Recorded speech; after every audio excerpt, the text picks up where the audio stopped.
नमस्कार साथियों, मैया पाठशाला परिवार पे आपका हार्दिक स्वागत है।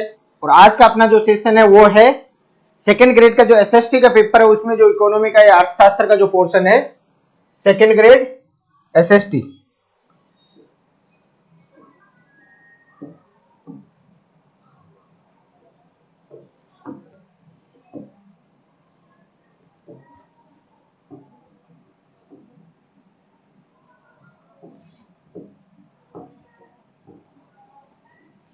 सेकेंड ग्रेड में जो एसएसटी का जो पेपर है, उसमें जो अर्थशास्त्र या इकोनॉमी का जो पोर्शन है आपके अर्थशास्त्र का, उससे संबंधित महत्वपूर्ण क्वेश्चंस जो आपके एग्जाम के पॉइंट ऑफ व्यू से इंपोर्टेंट हो, जो एग्जाम्स में आ सकते हैं, उससे संबंधित क्वेश्चंस आपको इसमें करवाए जाएंगे। क्लास को अच्छे से अटेंड करना और आंसर भी देना, ताकि आपकी तैयारी जो है वो और अच्छी तरह से हो सके और अच्छे से तैयारी हो सके, आपका रिवीजन हो सके। पहला क्वेश्चन, निम्न में से कौन सा कथन किन्स के उपभोग के बारे में किन्स ने जो फलन दिया था उससे संबंधित है, किन्स के उपभोग फलन के बारे में सही है। नीचे दिए गए कूट का उपयोग करते हुए सही उत्तर का चयन कीजिए। 4 स्टेटमेंट उसके द्वारा दिए गए, इनमें से कौन कौन सा स्टेटमेंट जो है आपका सही है। Good evening. कौन कौन सा स्टेटमेंट जो है वो आपका इसमें सही है, उसके बारे में आपको आंसर देना है। किसके बारे में देना है कि जो उपभोग फलन जो दिया गया है किन्स का, उसके जो स्टेटमेंट है, उन स्टेटमेंट के हिसाब से कौन कौन से सही है।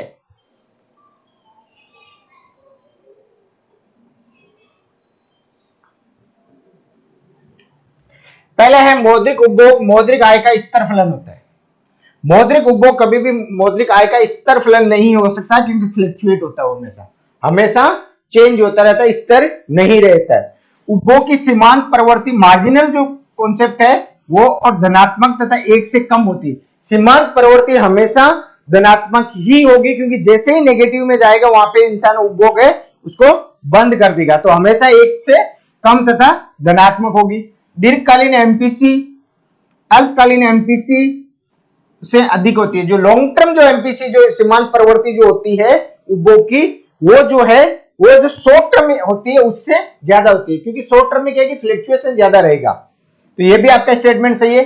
आय बढ़ने पर एपीसी घटती है तथा एमपीसी एपीसी से कम होती है। जैसे जैसे आय बढ़ेगी आपका उपभोग बढ़ता जाएगा, तो जो एवरेज जो है वो आपका कम होता जाएगा। बट एमपीसी जो है, जो मार्जिनल जो आपका प्रवृत्ति जो है, वो कुल जो प्रवृत्ति है उपभोग की उससे कम होती है। मार्जिनल प्रवृत्ति हमेशा उपभोग की प्रवृत्ति से कम होती है। तो आपके इसमें सेकंड, थर्ड और फोर्थ स्टेटमेंट जो है वो आपके सही है। इसमें कि मौद्रिक आय जो होती है वो स्थिर नहीं रहती है, वो हमेशा फ्लक्चुएट होती रहती है। नहीं भूले नहीं है, कुछ समय का दायरा था, इसलिए आपको समय पे क्लास नहीं ले पाए थे, कुछ फाउंडेशंस थी, इसलिए अब आपकी कंटिन्यू क्लासेज रहेगी। देख, उपभोग की सीमांत प्रवृत्ति जो है, मार्जिनल जो कंजम्पशन जो प्रवृत्ति है, वो आपकी हमेशा धनात्मक होती है। अगर एक स्टेज से जहां पे जीरो या नेगेटिव में स्टार्ट हो जाता है, वहां पे जो है उपभोक्ता जो है उसकी किसी भी वस्तु का उपभोग है वो बंद कर देता है। इसके अलावा दीर्घकालीन एमपीसी जो मार्जिनल जो लॉन्ग टर्म जो मार्जिनल जो है वो आपकी शॉर्ट टर्म से ज्यादा होता है। और जैसे जैसे आय बढ़ेगी वैसे वैसे आपकी जो एवरेज जो कंजप्शन जो है वो आपका घटता जाएगा, और एमपीसी जो है एपीसी से हमेशा कम होती है। तो आपका 2, 3 एंड 4 ऑप्शन जो है वो सही है। मांग की आड़ी लोच के संबंध में निम्न पर विचार कीजिए। अब मांग की जो आड़ी लोच जो होती है, आड़ी तिरछी लोच, जिसमें दो वस्तुओं के आमने सामने पे किसी एक वस्तु की प्राइस बढ़ने से, किसी वस्तु की अगर प्राइस एक वस्तु की बढ़ने से अगर दूसरे की अगर डिमांड बढ़ती है तो वो आपकी होगी स्थानापन्न, और एक वस्तु की प्राइस बढ़ने से दूसरी वस्तु की डिमांड अगर घटती है तो वो होगी आपकी पूरक। कौन सी होगी? पूरक होगी, कि एक के बढ़ने से दूसरी की भी कम होती है, कि इसका इस्तेमाल करने के साथ ही उसका दूसरी वस्तु का इस्तेमाल होगा। जब दो वस्तुओं को एक साथ इस्तेमाल होता है तो वो पूरक वस्तु कहलाती है। और जब एक वस्तु के बदले में दूसरी वस्तु का अगर अपन इस्तेमाल कर सकते हैं तो वो कौन सी होगी आपके? वो होगी आपके स्थानापन्न वस्तुएं। तो यदि x और y स्थानापन्न है तो EX ऋणात्मक होगी। यदि x और y स्थानापन्न है तो EX ऋणात्मक होगी कि धनात्मक होगी?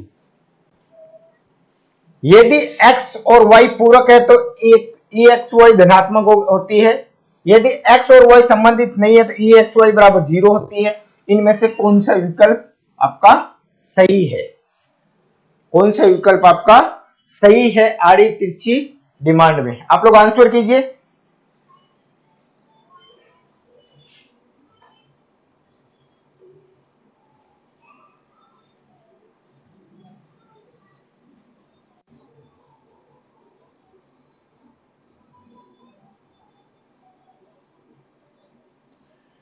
जब स्थानापन्न वस्तुएं होती है तो उनमें कोई किस तरह की होती है?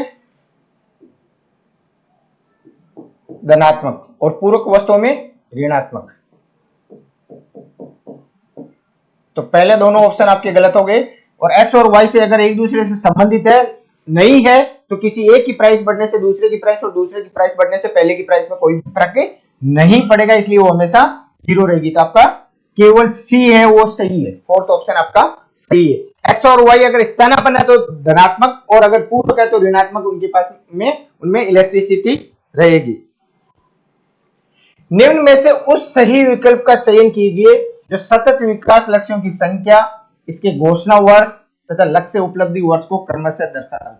सतत में से कंटिन्यूअसली सस्टेनेबल डेवलपमेंट, सस्टेनेबल या कंटिन्यूअस इस तरह से डेवलप करना कि दूसरे किसी चीज को प्रभावित किए बिना या फ्यूचर की आवश्यकताओं को प्रभावित किए बिना विकास की ओर अग्रसर होना, जिसकी जो 2015 में उसका सतत विकास लक्ष्य है उसका डिसाइड किया गया था, और उसका जो टारगेट रखा गया था वो क्या रखा गया था, कितने समय में कंप्लीट होने का लक्ष्य रखा गया था। सतत विकास लक्ष्य जो है सस्टेनेबल डेवलपमेंट।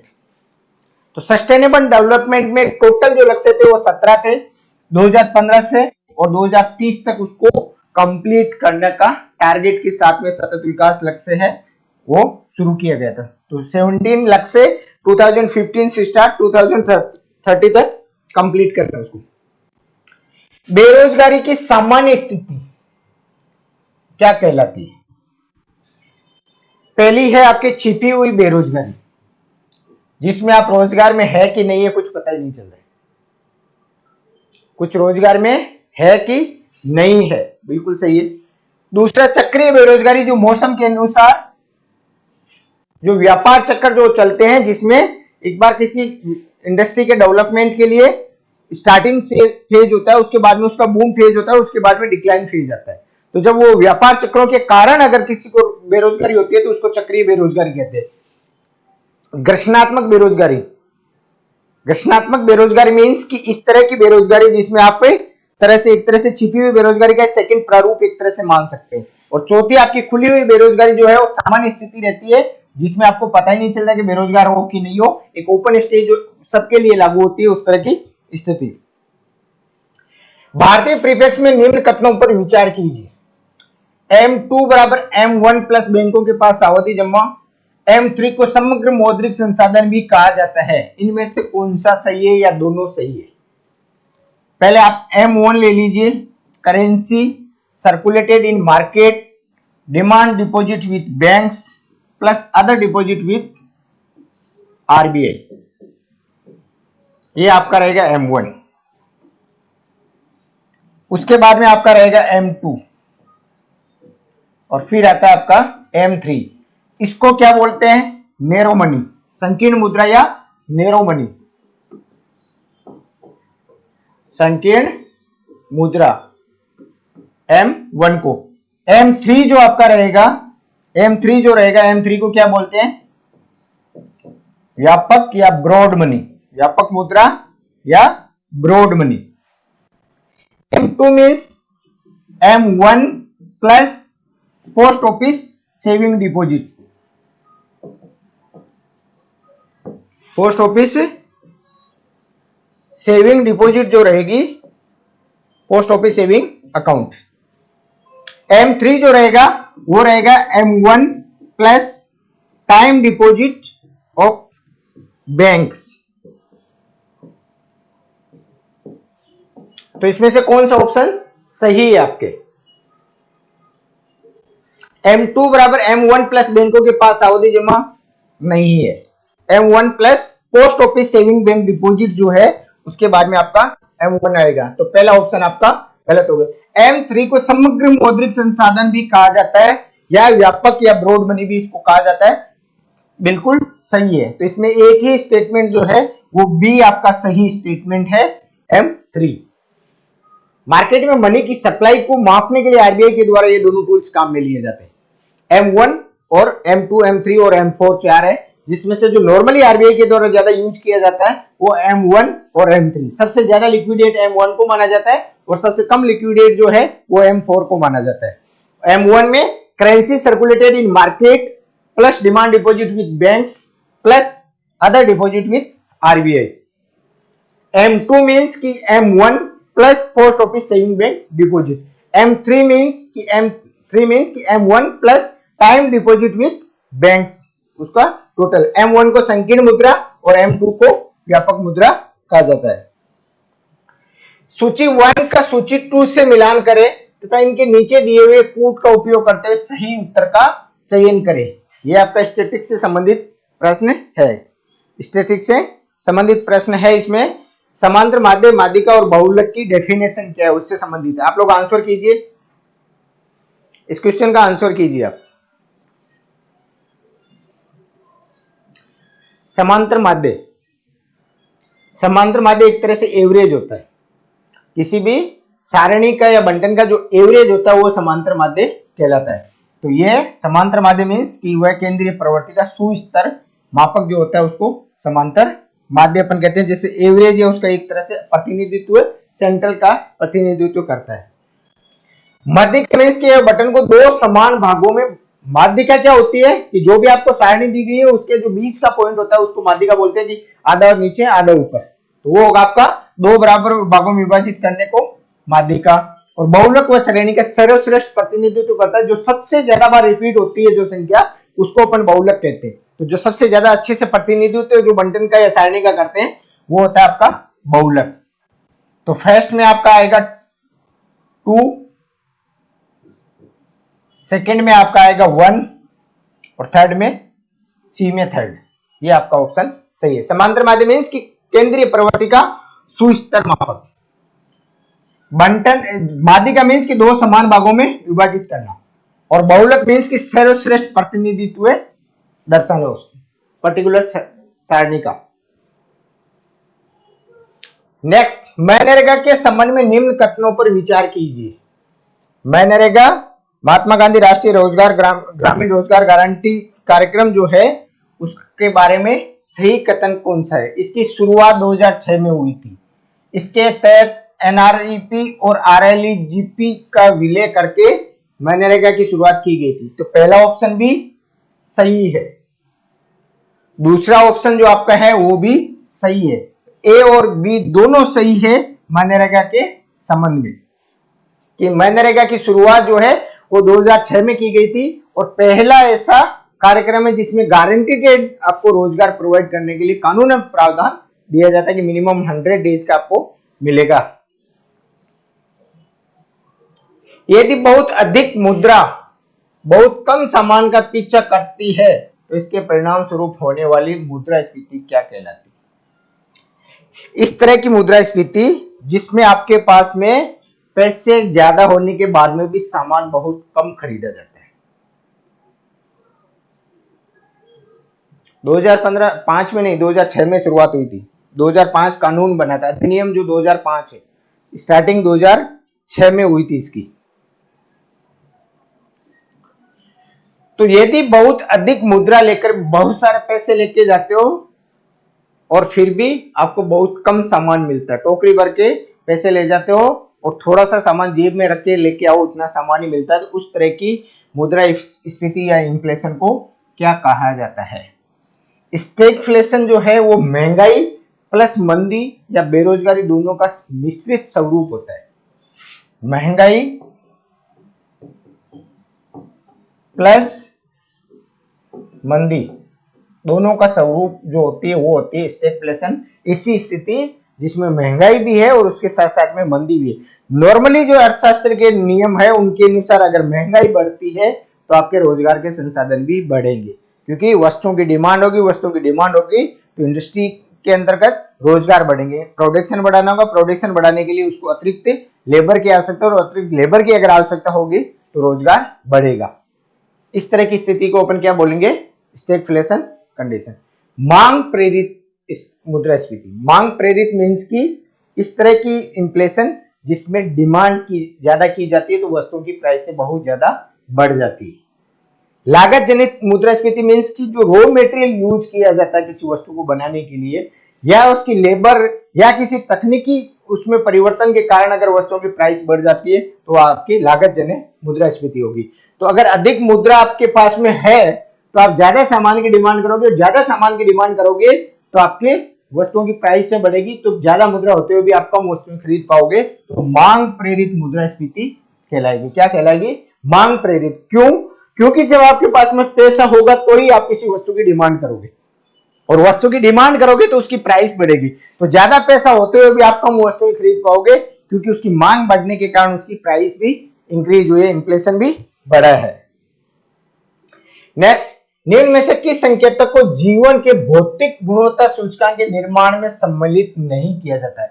जो भौतिक गुणवत्ता सूचकांक जो जारी किया जाता है इंडेक्स, उसमें कौन से जो है किसको शामिल नहीं किया जाता, किस संकेतक को शामिल नहीं किया जाता है। भौतिक गुणवत्ता सूचकांक में शिशु मृत्यु दर को शामिल किया जाता है, जीवन प्रत्याशा कितनी है उसको भी शामिल किया जाता है, आपको आधारभूत शिक्षा अगर मिली है कि नहीं मिली है इसको भी शामिल किया जाता है। क्योंकि आपको किससे रिलेटेड निकाल रहे हो, आप गुणवत्ता से रिलेटेड निकाल रहे हो कि जो कुछ आपको मिल रहा है वो प्रॉपर व्यवस्थित तरीके से मिल रहा है कि नहीं मिल रहा है। शिशु मृत्यु दर मींस कि आपके पास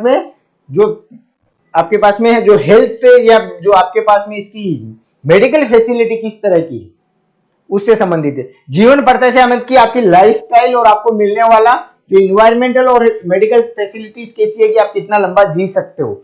आधारभूत साक्षरता मींस कि जरूरी जो आपको शिक्षा या एजुकेशन जो है वो मिलनी चाहिए, कम से कम जो बेसिक जो एजुकेशन है वो गवर्नमेंट के द्वारा आपको मुहैया करवाई जानी चाहिए। प्रति व्यक्ति आय उसमें कोई रोल नहीं करेगी, अगर ये तीन चीजें सुधरेगी तो चौथी चीज है वो अपने आप सुधर जाएगी। क्योंकि अगर आपकी शिशु मृत्यु दर कम है, जीवन प्रत्याशा ज्यादा है, और अगर आपके पास में बेसिक एजुकेशन है तो आप कहीं पे भी रोजगार होकर आपकी प्रति व्यक्ति आय को बढ़ा सकते हो। नेक्स्ट, माध्यिका 280 और माध्य 310 वाले मध्यन में असमित बंटन में बहुलक का मान क्या होगा। बहुलक का मान क्या होगा, तो बहुलक निकालने का सूत्र क्या है।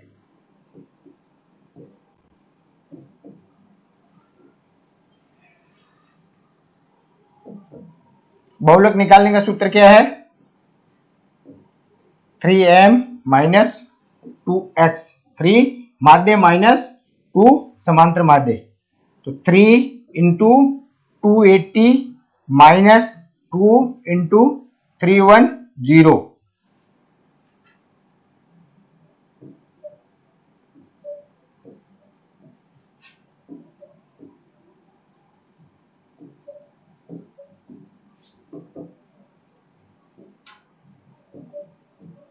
दो 220। अगर किसी भी सारणी में आपको ये फॉर्मूला याद होना चाहिए,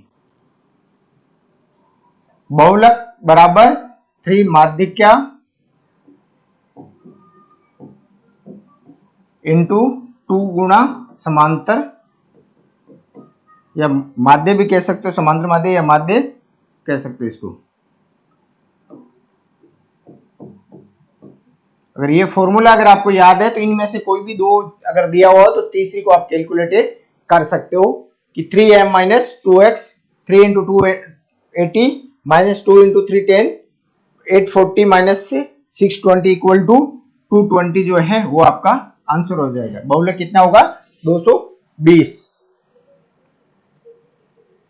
नेक्स्ट, मान लीजिए कि बैंकों की प्राथमिक जमा राशि 10,000 रुपए और केंद्रीय बैंक का नगद आरक्षित अनुपात 10% है, वैधानिक तरलता अनुपात 25% है, मींस की CRR और SLR, और बैंकों के पास जमा राशि का अप्रयुक्त अनुपात 5% है, तो इसे कुल जमा राशि कितनी होगी। अब आपके पास में 10,000 रुपए है तो कुल जमा राशि कितनी होगी? 10,000 ही होनी चाहिए। बट बैंकिंग सिस्टम में इसका अलग सिनेरियो होता है। सीआरआर और एसएलआर वो कुछ आपके जो रेशियो है वो एज पर लॉ के अनुसार आपको आरक्षित प्रारूप में आपको रखने होंगे कंपलसरी, क्योंकि कभी भी इमरजेंसी लिक्विडेशन की अगर आवश्यकता बैंक को होगी तो इन दोनों से पूर्ति कर सकती है बैंक। कुछ पोर्शन बैंक अपने पास में रखती है ताकि इमरजेंसी में अचानक से अगर तत्काल केस की आवश्यकता हो तो उसे अप्रयुक्त रेशियो जो अपने पास में रखते हैं उससे हो सकते हैं, उससे आप उसकी पूर्ति कर सकते हो। अब जमा जैसे 10,000 रुपए होती है उसको बैंक अपना जो रिजर्व है उसको रखने के बाद में बाकी पैसे को फिर से लोन पे देती है। वो लोन पर देने के बाद में मीन्स के जैसे 10,000 रुपए इनके पास में प्रारंभिक डिपॉजिट है। अब इसमें से 10% सीआरआर मीन्स की 1,000 रुपए सीआरआर हो गया, 25% एसएलआर 2,000 रुपए एसएलआर हो गया, सॉरी 2,500 रुपए एसएलआर हो गया, और 5% आपका क्या है? अप्रयुक्त जो केस उनके पास में रहता है जिसको कोई काम में नहीं लेते, वो कितना हो गया आपका? 500 रुपए। तो टोटल कितने हो गए? ये 4,000 रुपए रखने के बाद में बाकी कितना बचेगा? -4,000 रुपए आपके रेशियो के इन्होंने रख लिए। तो अब कितना बचा? 6,000 रुपए है उसको लोन पे दे सकते हैं। अब इस 6,000 को लोन पे देने के बाद में वो वापस किसी न किसी अकाउंट में लोन के रूप में देने के बाद में वो दूसरे अकाउंट में वापस से डिपॉजिट हो गए, वापस डिपॉजिट होगा 6,000 रुपए, तो फिर से एक नई तरह से ये डिपॉजिट आपके वापस क्रिएट हो गई। इस डिपॉजिट को फिर से बैंक अपने कैलकुलेशन के हिसाब से ऋण पे लोन में दे सकती है। तो अगर किसी बैंक के पास में 10,000 रुपए है, उसका सीआरआर 10% है, एसएलआर 25% है और अनयूज केस का उसके पास में 5% का रेशियो है, तो उसकी टोटल जमा कितनी होगी? क्योंकि कम्युलेटिव प्रारूप में वो डिपॉजिट बढ़ता है। सीआरआर मींस कि बैंकों को अपनी कुल जमा का कुछ प्रतिशत भाग नकद के रूप में आरबीआई के पास में रखना पड़ता है, उसको बोलते हैं सीआरआर, नकद के रूप में आरबीआई के पास में रखना। एसएलआर जो होता है वो उनको अपनी कुल जमा का कुछ प्रतिशत भाग बैंकों को अपने पास में लिक्विड फॉर्म में या नियर बाई लिक्विड सिक्योरिटीज में रखना पड़ता है, जिसमें गोल्ड और गवर्नमेंट सिक्योरिटीज और फॉरेन करेंसी के अंतर्गत बैंकें अपने पास में रख सकती है। तो उस हिसाब से एसएलआर को रखा जाता है, और जो अप्रयुक्त अनुपात है वो बैंक अपने पास में इमरजेंसी सिचुएशन के लिए कुछ परसेंटेज अपनी इच्छा अनुसार रखती है, जिसमें किसी भी तरह की गाइडलाइंस नहीं होती है। बैंकों के अपने ऊपर डिपेंड करता है कि किस तरह से या कितना रखना चाहिए। अब इसमें आपके अगर किसी के पास में डिपॉजिट अगर आपको दी गई है और अगर रेशियो दिया गया और टोटल डिपॉजिट अगर पूछी जाती है तो आपका फॉर्मूला क्या होगा? जमा डिवाइडेड बाई अनुपात जो भी दिया गया है, आरक्षित या जमा अनुपात या जो भी आपको दिया गया वो गुणा 100, इससे आपका फॉर्मूले से आप आंसर निकाल सकते हो। तो टोटल आपकी कितनी है? 10,000, आरक्षित अनुपात कितना आपका? 40 इंटू 100,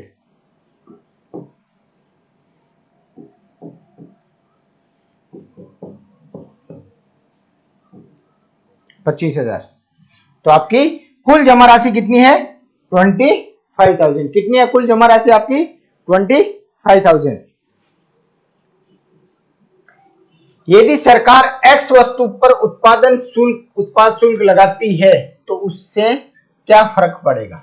अगर किसी वस्तु पे अगर सरकार टैक्स लगाती है, टैक्सेशन वाला या लेबर कॉस्ट बढ़ने की जो चीजें हैं वो आपको किसमें, और तकनीकी परिवर्तन, ये तीन चीजें आपको अगर इकोनॉमिक पॉइंट ऑफ व्यू से और आपके सिलेबस के पॉइंट ऑफ व्यू से देखो तो तीनों पूर्ति से संबंधित रहेगी, ये ध्यान रखना।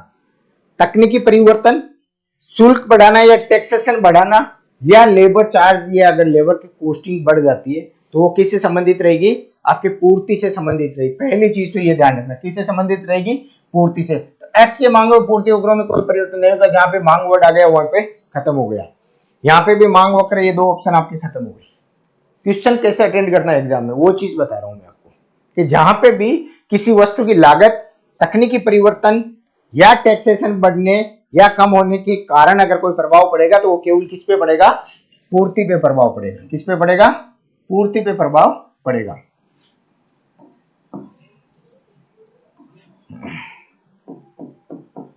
तो पहले दो ऑप्शन आपके कट गए। अब होता है कि दाहिनी तरफ होगा कि बाईं तरफ होगा। अब अगर शुल्क अगर बढ़ाया गया है तो उस शुल्क को बढ़ाने से क्या इंपैक्ट आएगा? किसी भी वस्तु का अगर शुल्क बढ़ाया गया है तो उससे क्या इंपैक्ट आएगा? तो उससे क्या होगा, उस वस्तु की जो कीमत है, वस्तु की कीमत बढ़ जाएगी, कीमत बढ़ जाएगी। जब भी किसी वस्तु की कीमत बढ़ने के कारण पूर्ति होकर हमेशा किस तरफ होगा? बाईं तरफ शिफ्टिंग करेगा, बाईं तरफ विवर्तन या बाईं तरफ शिफ्टिंग करेगा, क्योंकि उसकी प्राइस बढ़ जाएगी तो उसका जो विवर्तन जो होगा वो किस तरफ होगा? शिफ्टिंग बाईं तरफ। अगर किसी भी वस्तु कारण तकनीकी परिवर्तन, नॉर्मली क्या है कि टैक्सेशन बढ़ने या लेबर कॉस्ट के कारण हमेशा पूर्ति या सप्लाई वक्र जो है वो किस तरफ? बाईं तरफ शिफ्ट होता है। और अगर इनकेस अगर किसी कारण से तकनीकी परिवर्तन के कारण अगर वस्तुओं की कॉस्टिंग में कमी आती है तो हमेशा पूर्ति वक्र किस तरफ होगा? दाहिनी तरफ या लेफ्ट राइट साइड में शिफ्ट करेगा। किस साइड में करेगा? राइट साइड में शिफ्ट करेगा। प्राइस बढ़ने वाली स्थिति में बाईं तरफ और प्राइस घटने की स्थिति में दाईं तरफ शिफ्ट करेगा, ये ध्यान रखना। यही मांग में विपरीत होगा। मांग का जहां पे कॉन्सेप्ट होगा वहां पे विपरीत होगी वो चीज। नेक्स्ट, खर्च योग्य आय के लिए निम्न में से कौन सा कथन सत्य है? खर्च योग्य आय, डिस्पोजेबल इनकम, खर्च योग्य आय वह आय जिसको अपनी मर्जी अनुसार आप खर्च कर सकते हो, जिसमें किसी भी तरह की कोई नहीं, आप ढंग से अच्छे से पढ़ो क्वेश्चन को, आएगा समझ में, चीजें ज्यादा डिफिकल्ट नहीं है। अगर अच्छे से क्लास अटेंड करोगे तो ज्यादा डिफिकल्टी नहीं आएगी। खर्च योग्य आय मींस कि इस तरह की आय जिसको अपन खर्च कर सकते हैं। तो जो आपकी व्यक्तिगत जो आय होगी, व्यक्तिगत आय, उसमें से जो भी आपके टैक्स लायबिलिटी है, कर, उनको माइनस करने के बाद में जो बचेगा वो आपकी क्या होगी? खर्च योग्य आय। क्या होगी? खर्च योग्य आय। खर्च योग्य निजी आय और प्रत्यक्ष करों के बीच का अंतर है। खर्च योग्य आय व्यक्तिगत आय तथा प्रत्यक्ष करों के बीच का अंतर है। खर्च योग्य आय व्यक्तिगत आय तथा प्रत्यक्ष करों के बीच का अंतर है। व्यक्तिगत आय में से आपके अगर टैक्सेशन को अगर घटा देते हो तो जो बचेगा वो आपकी क्या होगी? खर्च योग्य आय। क्या होगी? खर्च योग्य आय। नेक्स्ट, निम्न में से किस परिस्थिति में सरकार के बजट का प्राथमिक घाटा शून्य होगा? प्राथमिक घाटा किस परिस्थिति में शून्य होगा? गवर्नमेंट को राजस्व,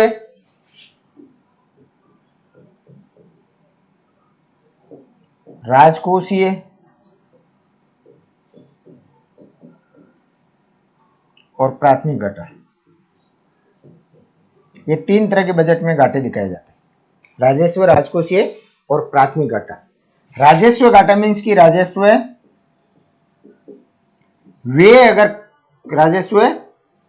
वे जो है वो राजस्व आय से अगर ज्यादा होता है तो। अब राजस्व घाटे में अगर आप राजस्व घाटे के अंतर्गत जो आप पे इंटरेस्ट, नेट इंटरेस्ट जो पेमेंट करते हो उसको अगर ऐड कर देते हो तो आपका राजकोषीय घाटा आएगा। तो अगर जो ब्याज अगर आप भुगतान कर रहे हो और उतना ही ब्याज अगर आपको वापस मिल रहा है तो आपका प्राथमिक घाटा जो है वो जीरो हो जाएगा। तो जब राजकोषीय घाटा ब्याज भुगतान के बराबर अगर हो जाता है, कि अगर ब्याज का भुगतान और राजकोषीय घाटा अगर दोनों बराबर हो जाते हैं तो वो स्थिति आपकी क्या कहलाएगी? प्राथमिक घाटा है वो शून्य होगा। प्राथमिक घाटा है वो शून्य होगा। इसमें राजकोषीय घाटा मीन्स कि राजस्व व्यय के अलावा जो कुछ भी आज पे पूंजीगत प्राप्तियां जो करते हो उधार के स्वरूप में, वो सारी की सारी ऐड होने के बाद में जो कुछ भी उधार के स्वरूप में करते हो वो सारा का सारा आपका राजकोषीय में आता है। और उसमें से अगर ब्याज की अदायगी को माइनस कर दिया जाए तो वो आपका होगा प्राथमिक घाटा। उपभोक्ता संतुलन के संबंध में निम्न में से कौन सा कथन सही है? उपभोक्ता संतुलन, कंज्यूमर इक्विलिब्रियम के बारे में उपभोक्ता संतुलन के संबंध में निम्न में से कौन सा कथन सही है।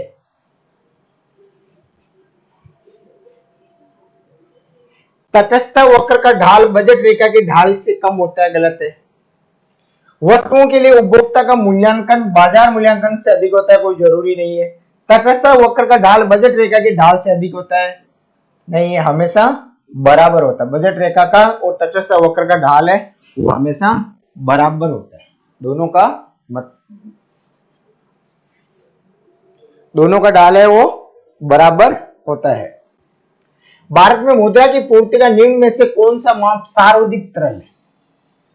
4 तरह के आरबीआई के द्वारा माप दिए जाते हैं, M1, M2, M3 और M4। M1 mean CC plus DD plus OD, M2 CC plus post office saving bank account, post office saving bank account. M3 M1 plus OD with bank, TD with bank. और M4 M3 plus other deposit या time deposit भी कह सकते हो, time deposit of post office.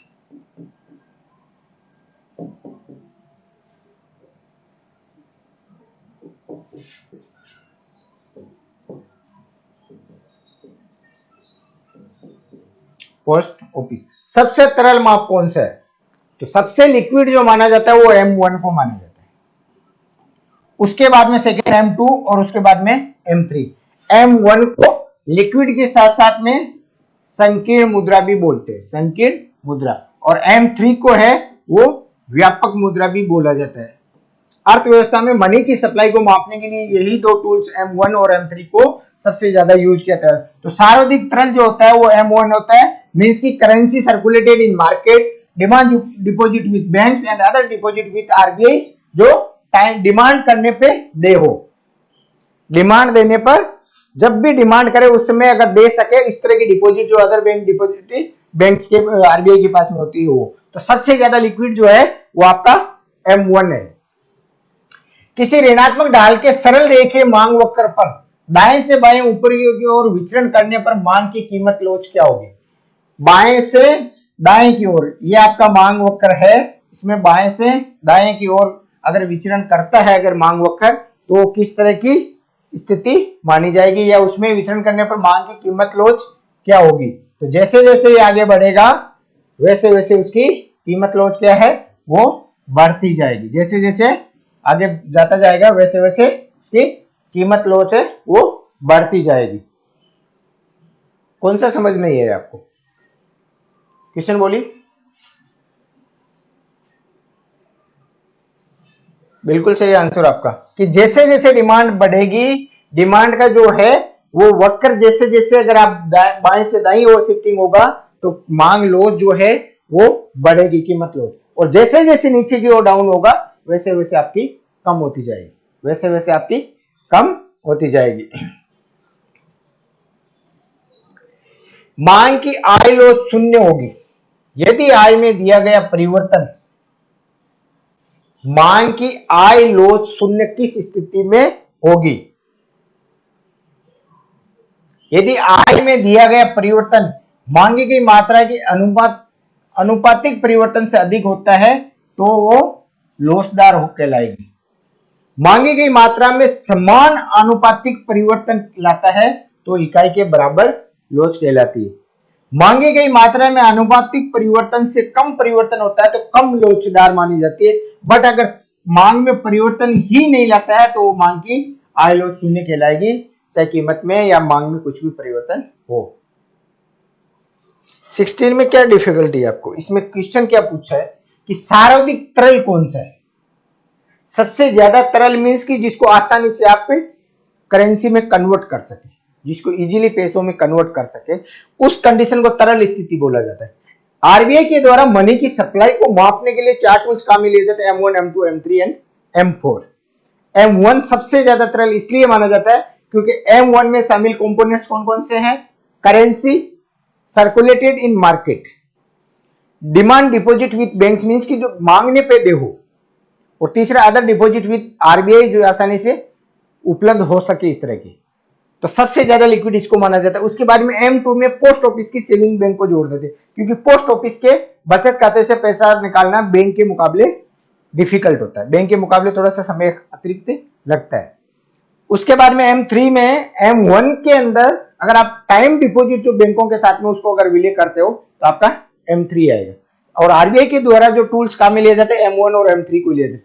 सबसे ज्यादा जो है वो ये तरल है, उसके बाद में M2, उसके बाद में M3 और उसके बाद में M4 तरलता के मापन के हिसाब से।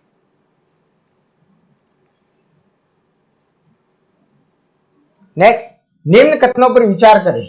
मांग में परिवर्तन का अर्थ किसी वस्तु की कीमत में परिवर्तन के परिणाम स्वरूप दिए गए मांग वक्र पर विचरण से है।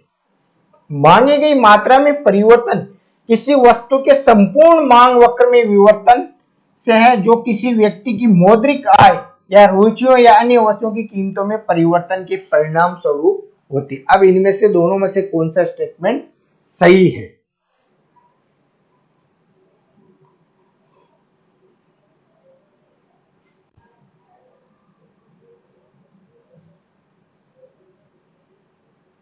देखिए, किसी भी वस्तु की कीमत में परिवर्तन के परिणाम स्वरूप मांग में परिवर्तन नहीं होकर मांग की मात्रा में परिवर्तन है। यह छोटा सा माइनर अंतर है, लेकिन बहुत बड़ा अंतर है। मांग की मात्रा में परिवर्तन होता है। तो ये आपका पहला स्टेटमेंट गलत हो गया कि मांग में परिवर्तन का किसी वस्तु की कीमत में परिवर्तन के परिणाम स्वरूप दिए गए मांग वक्र का विचलन से है। अगर कीमत में अगर किसी वस्तु की कीमत में परिवर्तन होता है तो उसकी मांगी गई मात्रा में परिवर्तन आएगा, न कि मांग में। ये बहुत माइनर सा डिफरेंस है, लेकिन ये बहुत मायने रखता है। बिल्कुल बिल्कुल धीरे धीरे कंटिन्यू हो गया। अब दूसरा है मांगी गई मात्रा में परिवर्तन किसी वस्तु के संपूर्ण मांग वक्र में विवर्तन है, जो किसी व्यक्ति की मौद्रिक आय, रुचियों तथा अन्य वस्तुओं की कीमतों में परिवर्तन से होता है, नहीं होता। अभी थोड़ा सा हल्का सा डिफरेंस है, लेकिन इसी में आपको इसका चीज को समझना है। जहां पे कीमत शब्द आएगा मांग के साथ में, कीमत अगर आएगा तो वहां पे अगर जो भी परिवर्तन होगा वो किस में होगा? मांग की मात्रा में। जहां पे अदर देन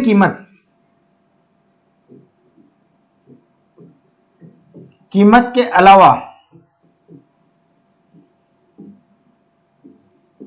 जिसमें आपके क्या क्या हो सकता है? आय हो सकती है, रुचि या फैशन हो सकती है। अगर इनके कारण अगर परिवर्तन होगा तो मांग में परिवर्तन होगा। किसमें होगा? मांग में परिवर्तन होगा। और कीमत के साथ में मांग की मात्रा में परिवर्तन होगा। मांग की मात्रा में परिवर्तन होगा।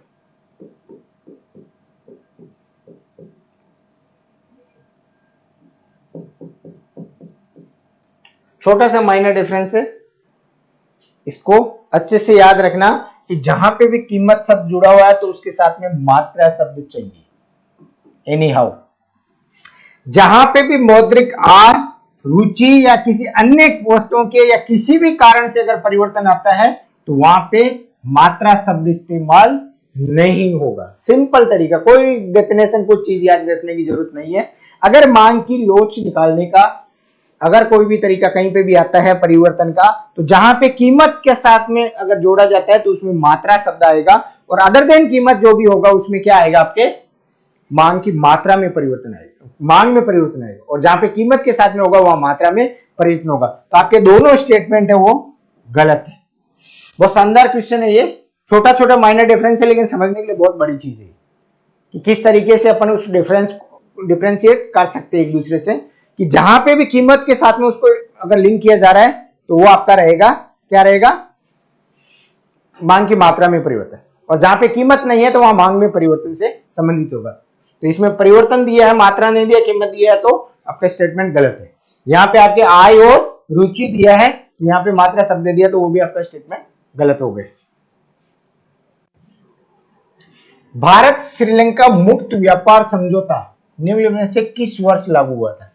भारत और श्रीलंका की मुक्त व्यापार समझौता मींस कि एक देश से दूसरे देश के बीच में फ्रीली बिना किसी ट्रैफिक के आप ट्रेड कर सकते हो।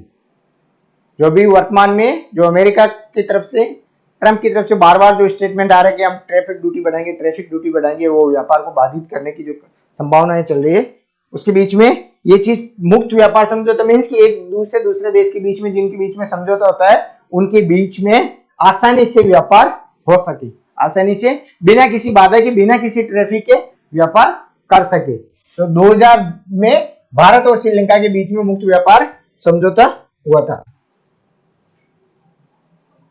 साधन लागत पर विशुद्ध राष्ट्रीय उत्पाद एनएनपी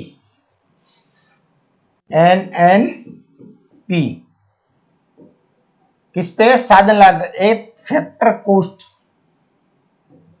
इसके नाम से भी जाना जाता है।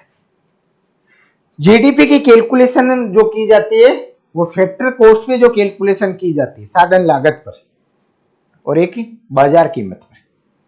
तो साधन लागत पर जो कैलकुलेशन की जाती है उसको वास्तविक राष्ट्रीय आय बोला जाता है। क्या बोला जाता है? वास्तविक राष्ट्रीय आय। NNP at factor cost means राष्ट्रीय आय।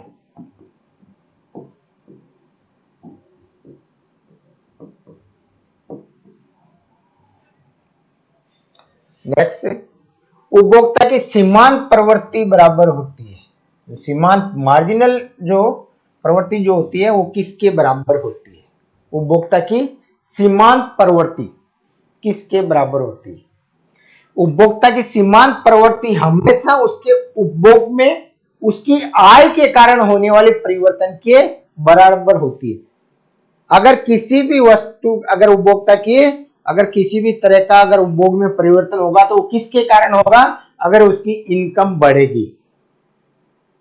कोई भी अगर अपन मान लो किसी भी तरह के कंजप्शन में अगर चेंज कर रहे हैं तो क्यों चेंज कर रहे हैं? क्या कारण से चेंज कर पा रहे हैं? जब अपने पास में इनकम होगी तभी अपन उसमें चेंज कर पाएंगे। जब अपन किसी वस्तु की, जब अपनी आय बढ़ेगी तभी अपन कुछ परिवर्तन कर पाएंगे। फिक्स इनकम अगर अपनी चल रही है तो अपन वही एडजस्टमेंट करके चलेंगे, जो पहले से आए उसी के अनुसार एडजस्ट करके उसी अनुसार अपन अपनी उपभोग या कंजम्पशन जो प्रवृत्ति है उसको चलाएंगे। बट अगर अपनी इनकम अगर बढ़ेगी तो कंजम्पशन में भी चेंज आएगा। तो उपभोग की सीमांत प्रवृत्ति जो है, उपभोग में परिवर्तन डिवाइडेड बाय आय में परिवर्तन मींस कि जब जब इनकम में परिवर्तन होगा उपभोग में परिवर्तन होगा कंपल्सरीली। सिंपल फंडा अपनाइए। उपभोक्ता संतुलन वाला जो मामला है वहां पे कंज्यूमर इक्विलिब्रियम में, वहां पे हमेशा एक चीज ध्यान में रखना, इसमें APC MPC short term long term और सीमांत प्रवृत्ति का माप किस तरह से डिसाइड होता है? वो इनकम में परिवर्तन के कारण होता है।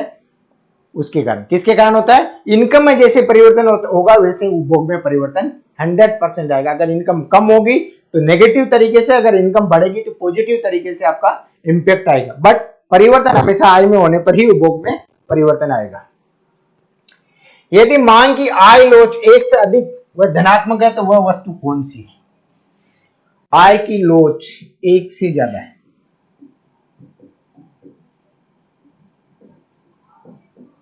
देखिए एक से कम है आवश्यकता की वस्तु,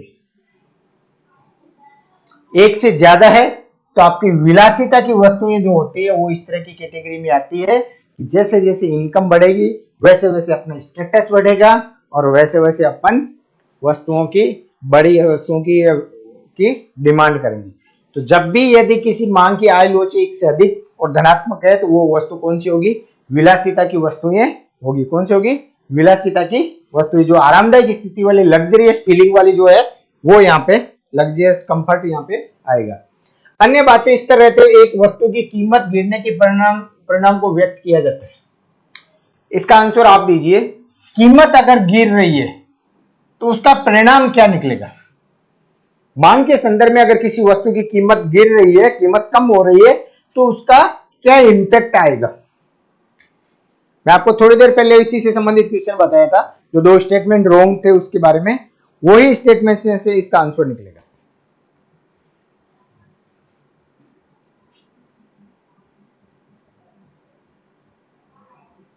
आंसर कीजिए। अगर किसी वस्तु की कीमत अगर कम हो रही है तो उसके परिणाम स्वरूप क्या प्रभाव पड़ेगा?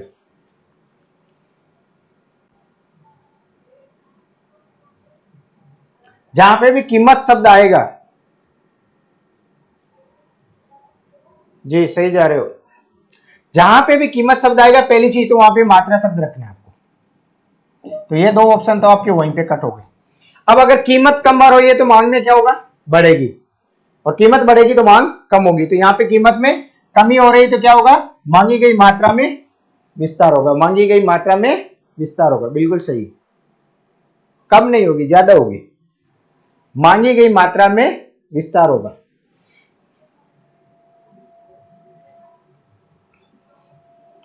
निम्न में से कौन से कारण से पूर्ति वक्र का विवर्तन नहीं होता है? पूर्ति वक्र का विवर्तन किस कारण से होता है? पहला आपका कारण रहेगा लागत बढ़ने के कारण, दूसरा कारण आपका होगा सरकारी टैक्स या कर वगैरह के कारण, तीसरा आपका रहेगा तकनीकी परिवर्तन। अगर कोई, ये दो कारण से हमेशा बाईं ओर शिफ्टिंग होगा, इसके कारण हमेशा दाईं ओर शिफ्टिंग होगा, ये भी ध्यान रखना। पूर्ति वक्र अगर हम हमेशा लागत बढ़ने पे बाईं ओर, लागत कम होने पर दाहिनी ओर विवर्तन या शिफ्टिंग होती है। तो हमेशा पूर्ति वक्र का विवर्तन जो है, पूर्ति की गई वस्तु की कीमत के अलावा इन बाकी तीनों के कारण शिफ्टिंग होगा। तो कौन सा कारण है, पूर्ति की गई वस्तु की कीमत है, वो उसके विवर्तन को, शिफ्टिंग को प्रभावित नहीं करेगा। अगर साधन की कीमत बढ़ती है तो बाईं ओर शिफ्टिंग होगा, वस्तु या सेवा कर अगर बढ़ता है तो बाईं ओर शिफ्टिंग होगा। अगर तकनीकी परिवर्तन के कारण अगर वस्तु की कीमत में या उसकी लागत में कमी आती है तो पूर्ति वक्र वो दाहिनी ओर विवर्तित या शिफ्टिंग होगा। किस साइड होगा, दाहिनी ओर शिफ्टिंग होगा। तो पूर्ति वक्र, पूर्ति की गई वस्तु की कीमत उसको प्रभावित नहीं करेगी, ए नहीं बी होगा इसमें आंसर। पूर्ति की गई वस्तु की कीमत उसको शिफ्टिंग को डिस्टर्ब नहीं करेगा, बाकी तीनों कारण से आपका पूर्ति वक्र वो शिफ्टिंग होगा। प्राइस बढ़ने पे बाईं तरफ और प्राइस कम होने पर दाहिनी तरफ शिफ्टिंग होगा। Thank you, good night. आज की क्लास के लिए कैसा रहा सेशन आप लोगों के लिए? नेक्स्ट टाइम फिर से अपन जुड़ेंगे, कंटिन्यू रहेगा अपना जो भी है क्लासेज वो कंटिन्यू रहेगी आपकी।